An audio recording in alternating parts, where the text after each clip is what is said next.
салом тамошобинони гиромӣ, хулосаи хабарҳои муҳими 14 феврали тоҷикистонро аз пойгоҳи хабарии бомбдод бароятон пешкаш мекунем. шурӯъ мекунем аз як нигоҳи кӯтоҳ ба сархати хабари муҳими рӯз. дар ин барнома ҳушдори ОДКБ: дар марзи тоҷикистон то 4000 ҷангҷӯ ҷамъ шуданд. президенти собиқи қирғизистон Алмозбек Ахтамбоев аз зиндон озод шуд. боздошти як зан дар Хуҷанд барои ватанфурӯшӣ маҷбур кардани як ҷавонзан аз оилаи камбизоат. шумораи қурбониёни заминларза дар Туркия ва Сурия аз 37000 гузашт. Теймур Раимов беҳтарин варзишгари соли 2022 эълон шуд. ва акнун тафсилоти хабарҳо. сардори ситоди муттаҳидаи ОДКБ генерал полковник Анатолий Сидоров рӯзи 14 феврали соли 2023 дар нишасти хабарияш гуфт, шумораи ҷангҷӯёни ба номи вилояти Хуросон, бахши афғонистонии созмони террористии давлати исломӣ то ҳудуди 6500 нафар афзуд. тақрибан 4000 ҷангҷӯ дар марзи Афғонистон бо Тоҷикистон ҷамъ шуданд. дар ҳоли ҳозир шумораи ҷангҷӯёни вилояти Хуросон наздики 6500 нафарро ташкил медиҳанд ки тақрибан 4000 онҳо дар марз бо Тоҷикистон дар вилоятҳои Бадахшон, Қундуз ва Тахор ҷамъ шуданд. изҳор дошт сардори ситоди ОДКБ. бино ба иттилои ТАСС, Сидоров гуфтааст ки таҳдиди асосӣ ба минтақаҳои Осиёи марказӣ аз тарафи гурӯҳҳои ифротиён бармеояд ки дар Афғонистон ҷо пайдо карданд ва аз ҳама гурӯҳҳои хатарнок ба ақидаи ӯ Доиш ва Алқоида мебошанд. генерал Сидоров афзуд, ба ғайр аз ин, сиёсати раҳбарони Толибон барои танг кардани ақалиятҳои миллию мазҳабӣ, набудани иттиҳод ва афзоиши ихтилофот дар байни ҳаракати Толибон, бад шудани вазъи иқтисодӣ ва шиддат гирифтани мушкилоти иҷтимоӣ низ аз омилҳоест ки ба бесуботӣ дар минтақа мусоидат мекунад. Сидоров ҳамчунин қочоқи маводи мухаддир ва силоҳро ҳамроҳ бо дигар омилҳои зикри шуда аз аломатҳои номид ки метавонад хатари дар гирифтани ҷанги шаҳрвандиро дар Афғонистон бештар кунад. вақтҳои охир тавре ба назар мерасад лаъни қаблан хеле нарми мақомоти Русия ва созмонҳои минтақавии таҳти назари Кремл аз ҷумла ОДКБ нисбат ба ҳаракати Толибон ки моҳи августи соли 2021 қудратро дар Афғонистон дигар бора ба даст овард, тағйир карда истодааст. чанд рӯз пеш сафири Русия дар Тоҷикистон Семён Григорьев бо як лаъни тун Толибонро айбдор кард ки аз замони бозгашташон ба қудрат ба ваъдаҳои додаи худ аз ҷумла дар мавриди таъсиси ҳукумати фарогир, пешгирӣ аз фаъолиятҳои гурӯҳи террористӣ ва қочоқи маводи мухаддир амал накарданд ва аз ин ваъдаҳо то имрӯз ягонташро иҷро накарданд. Замир Кобулов, фиристодаи хоси президенти Русия Владимир Путин дар умури Афғонистон ки қаблан ба сурати бепарда аз режими нави Толибон ҳимоят мекард, ахиран гуфтааст ки сабри мардуми Афғонистон нисбат ба Толибон метавонад ба зудӣ ба поён бирасад. ҳафтаи гузашта дар Москав нишасти вижаи марбут ба Афғонистон доир шуд ва Москав ба ин нишаст намояндагони Толибонро даъват накард. президенти собиқи Қирғизистон Алмозбек Ахтамбоев ё Алмазбек Атамбаев рӯзи 14 феврали соли 2023 аз маҳбас озод шуд. Ахтамбаевро ки аз моҳи августи соли 2019 3.5 сол боз дар паси панҷара қарор дошт, дар назди дарвозаи маҳбаси рақами 27 дар деҳаи Молдаванка дар канори Бишкек ҷамъи бузурге аз наздикону тарафдоронаш ва журналистон истиқбол гирифтанд.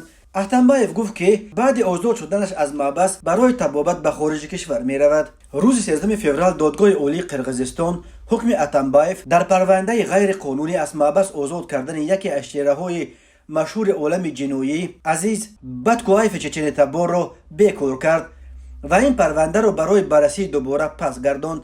Ахтамбоев барои иҷозат додан барои Баткуаев ба 11 соли зиндон маҳкум шуда буд. адвокатҳои Ахтамбоев қарори додгоҳро шарҳ надоданд, вале ба дасти журналистон матни қарори додгоҳи ноҳияи 1 майи шаҳри Бишкек расид ки он ба Ахтамбоев барои табобат ба хориҷи кишвар сафар карданро иҷозат медиҳад.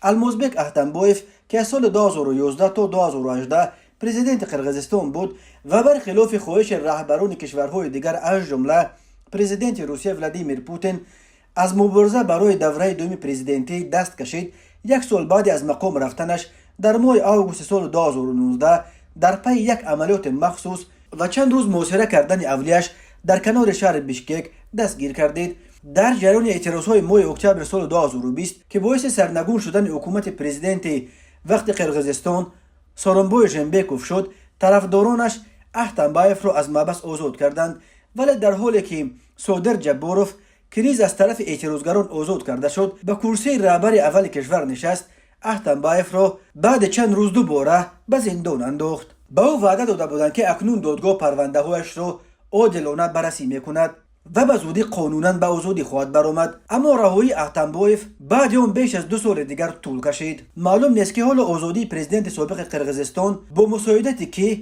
و تحت کدام شرط و شرایط صورت گرفته است، ولی بنا به اطلاع دریافتی پرزیدنت روسیه ولادیمیر پوتین با اتنبایف مناسبت نزدیک دوستانه داشت و عزب شدن او نوروزی بود و این را چندین بار برای پرزیدنت قبلی قرقیزستان ژمبیکوف کشیده بود.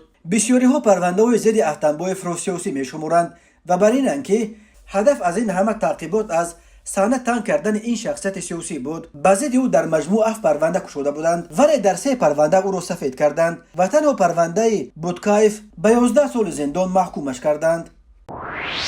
مقامات ولایت سوغد یک جوانزن 24 ساله از ناحیه سوغد را به آن ابدار میکنند که با بهانه گویا کمک دلنوزه نام یک دختر جوان 21 ساله را از یک عائله کمبیزا توبه خود گردانده به تنفروشی در شهر خوجند مجبور کرده است. اکبر شریفی سخنگوی ریاست وزارت کارهای داخلی ولایت سوغد روز 14 فوریه سال 2023 در نشر نوبتی برنامه تلویزیونی میلیسیا خبر میدهد خبر داد که این جوانزن از ناحیه غفوروف که موقتا در شهر خوجند در یک منزل اجاره مینشست ماه اکتبر سال 2022 با جبر دیده شناخته شده از وضع دشوار زندگی او آگاهی پیدا کرده است. گفته می شود که زن دله با بهانه کمک با روی فریب به باوری جبر دیده در آمده او را به فاحشگی در حدود شهر خوجند جلب کرده است. خود این زن دستگیر شده می گوید از بس که خانه زیست نداشت رحم من آمد و او را گرفته آورده در خانه خودم جای کردم. بین ما یگان شرط و شروط نبود ولی وقتی که 1 ماه گذشت من به دلنوزه گفتم که این خیلی نمی شود، ما باید پول اجاره رو 50 به 50 جمع کرده سپاریم. از بس که دلنوزه یگان جا کار و مبلغی نداشت به همین کار دست زد و از مردهای مشتریش از 500 تا 1000 سومونی می گرفت. اکبر شریفی میگوید زن دله دلنوزه را اول به رفتن به مرکزهای دلخوشی شبانه و مشروبات و عیش و عشرت عادت کننده در مرحله بعدی تلقین و مجبورش کرده است که با مردها همخوابه شده برای هر ساعت علاقه جنسی از 100 تا 200 دلار بگیرد. به گفته سخنگوی میلیسیا این زن جبر دیده را برای به اجازت او از خانه بیرون رفتن یا پیدا کردن مردان مشتری جزا میداده است. در نهایت دلنوزه مجبور شده است که به مقامات حفظ حقوق مراجعت کند. مقامات میگویند از افشای نام زن دله به خاطر خلل نرسانیدن به جریان تفتیشات خودداری میکنند ولی در کردار او علامت‌های استثمار شهوانی شهروند دیده می شود. در جامعه عمدتاً محافظه‌کار تاجیکستان نظران نسبت به تنفروشان مثبت نیست و بسیاری ها این را یک عمل ننگین خوانده محکوم میکنند. با این وجود 3 سال پیش وزارت کارهای داخلی تاجیکستان خبر داده بود که در کشور تقریباً 2000 زن را ثبت نام کردند که از حساب تنفروشی روز میبرند. وزارت کارهای داخلی گفت که متاسفانه در بین زنان تنفروش 10 نابالغ را نیز آشکار و ثبت نام کردند. در قانونگذاری تاجیکستان برای تنفروشی یگان جزا پیش بینی نشده است ولی برای وادار کردن به تنفروشی جزا مقرر شده است. از جمله ماده 130 علاوه 1 کدس جنایتی تاجیکستان برای سودای آدمان و استثمار شهوانی همچون جزا از 5 تا 20 سال زندان را پیش بینی میکند. همچنین ماده 238 برای تنفروشی جلب کردن دیگران همچون جزا یا جریمه به مبلغ از 500 تا 1000 نشان دهنده برای صبح یا تا 5 سال حکم زندان را پیش بینی میکند. ماده 239 باشد برای دلگی و تشکیل فاحشه‌خانه همچون جزا جریمه به اندازه از 1000 تا 2000 نشان دهنده برای صبح و یا تا 8 سال زندان را مقرر کرده است. بنا به معلومات آخرین شماره هلاک شدگان بر اثر زمین لرزه‌های خرابی‌آور و پرقربانی روز 6 فوریه سال 2023 در ترکیه و سوریه از 37000 گذشت. ترکیه تا صبح 14 فوریه هلاکت 31643 نفر را تصدیق کرده است و از سوریه درباره هلاکت دست کم 5700 نفر خبرها میرسند. روز 13 فوریه به نجات‌دهندگان میسر شده است که باز 8 نفر دیگر را از زیر بناهای فرو رفته زنده پیدا کنند. رژیم پرزیدنت سوریه بشار اسد بعد 1 هفته این آفت بالاخره به سازمان ملل اجازه داده است که به مناطق تحت نظارتش نیز یاری‌های بشری و گروه‌های نجات بخش را انتقال دهند. با گذشت هر روز امید زنده پیدا کردن آدمان از زیر خاکپاره‌ها و بناهای فرو رفته کمتر و کمتر می شود. کمیته ولایت‌های فوق‌العاده تاجیکستان خبر داد که نجادیندگان تاجیک روز 13 فوریه طی 18 ساعت کار در منطقه های زلزله زده شهر قهرمانمرش در جنوب ترکیه از زیر ویرانه ها 31 جسد را بیرون آوردند. یک گروه عبارت از 50 نفر از کمیته ولایت‌های فوق‌العاده تاجیکستان که نجادیندگان و طبیبان را در بر میگیرد از روز 9 فوریه در قهرمانمرش کار میکنند و از آغاز کارهای جستجویی و نجات در این منطقه آفت زده امدادگران تاجیک از زیر خاکپاره‌ها 109 جسد را بیرون آوردند. همچنین در این روزها نجات بخشان تاجیک 3 نفر را زنده بیرون آوردند که 2 نفر آنها کودکان یک 6 ماهه و دومی 3 ساله بودند. کمیته ولایت‌های فوق‌العاده میگوید نجادیندگان تاجیک همراه با امدادگران از کشورهای دیگر در شهرک قهرمانمرش در شرایط بس و مشکل کار میکنند. آنها به واسطه تجهیزات ویژه زیر غرم آهن و بتون، چنگ و خاک وجود داشتن آدمان زنده را معاین میکنند و از پی نجات آنها میشوند. همین طور جسدهای هلاک شدگان را نیز از زیر خرابه ها با صد مشکل و با رعایت همه قاعده های بیخطری و بیداشتی بیرون میارند. غیر از این متخصصان تاجیک به آفت زدگان یاریهای اولیه طبی را نیز میرسانند. کمیته می نویسد با گذشت هر روز امکان زنده پیدا کردن آدمان در زیر خرابه ها کم می شود. از این رو نجادیندگان تاجیک تلاش می کنند هرچی بیشتر و زیادتر کار کنند. فعلا آنها در قهرمانمرش هر روز تا 18 ساعت کار می کردند. کمیته ولایت‌های فوق‌العاده تاجیکستان روز 14 فوریه سال 2024 خبر داد که طی شبانه روز گذشته در حدود ناحیه شغنان اشکاشم و شهر خوروغ ولایت مختار کوهستان بدخشان 7 ضربه فرآمده باعث موقتا بسته شدن حرکت نقلیات در قسمت‌های علیحده راه‌های خوروغ اشکاشم، خوروغ مرغاب و خوروغ کولوب دوشنبه شده است. از جمله نیمه دوم روز 13 فوریه تقریبا ساعت 14:28 دقیقه بارشات شدید باعث فرو ریختن 3 ترمه در کیلومترهای 31 و 32 راه بین المللی خوروغ اشکاشم در موضع برجیر جماعت به نام اسکر زاکروف ناحیه اشکاشم شد. شام 13 فوریه در کیلومتر 27 امین راه در موضع نشوست به جماعت به نام غریبشاه شعبازov باز یک ترمه دیگر فرآمد. برای تازه کردن راه تکنیک مخصوص وزارت نقلیات جلب کرده شده کارهای برطرف سازی ادامه دارد. همچنین شام 13 فوریه ساعت 18:14 دقیقه در کیلومتر 7 امین راه خوروغ اشکاشم در موضع نوادک شهر خوروغ 2 ترمه دیگر فرآمدند. کارهای برطرف سازی در محله ترمه زده ادامه دارد. بر اثر فرو ریختن ترمه ها خوشبختانه کسی آسیب ندیده است. در همین حال شرکت آیرس صبح 14 فوریه خبر داد که در پی بارشات شدید برف در کیلومترهای 52 و 73 شورای دوشنبه خوجند حرکت فورها و نقلیات یاد کدور توسط این یگانه شورای بین شمال و مرکز تاجیکستان موقتا منع کرده شده است، ولی دیگر نوع‌های نقلیات می توانند آزادانه رفع کنند. بنا به پیشبینی هواشناسان بر اثر بارشات اخیر و گرمشوی من بعده حرارت هوا در ناحیه‌های کوهستان توبه جمهوری، قسمت جنوبی قطارکوه‌های ایسار در قسمت غربی ولایت مختار کوهستان بدخشان تا 7 فوریه سال 2023 خطر فرو ریختن ترمه‌ها، سنگریز و سیل همچنین احتمال یخ بستن راه‌ها خیلی زیاد باقی میماند. در این روزها احتمال هوا را پیچاندن تمان در وادی‌ها و منطقه‌های کوهی نیز زیاد است. کمیته ولایت‌های فوق‌العاده به این دلیل از ساکنان خواهش می‌کند که در این روزها از سفر به مناطق‌های ترمزا، همچنین از رفتن به جمع‌آوری ایزم و چراندن چاروا در مناطق کودامن و کوهستان حد الامکان خود دوری کنند. از رانندگان نیز خواسته می شود که هنگام حرکت در راه‌های کوهستان و عقبه‌ها اشاره‌های بیشتر امنیتی کار بگیرند و حیات خود و همسفران خود را زیر خطر نگذارند. مرکز مطبوعات وزارت کارهای داخلی تاجیکستان از هلاکت یک کودک 6 ساله در زیر چرخ تراکتور در ناحیه قبادیان خبر داد. بنا به اطلاع وزارت کارهای داخلی شام 12 فوریه سال 2023 تخمینا ساعت 19:25 دقیقه راننده تراکتور تمغه امتزه 82 منگلیف حسن سال تولدش 1965 ساکن ناحیه قبادیان هنگام حرکت در راه ماشینگرد حدود دیهه باشقله جماعت دیهات نظرف ناحیه مذکور از عهده دوره واسطه نقلیات نور آمده دوچرخران خردسال آیمتوف خورشید سال تولدش 2017 ساکن امین ناحیه را پخش نموده است.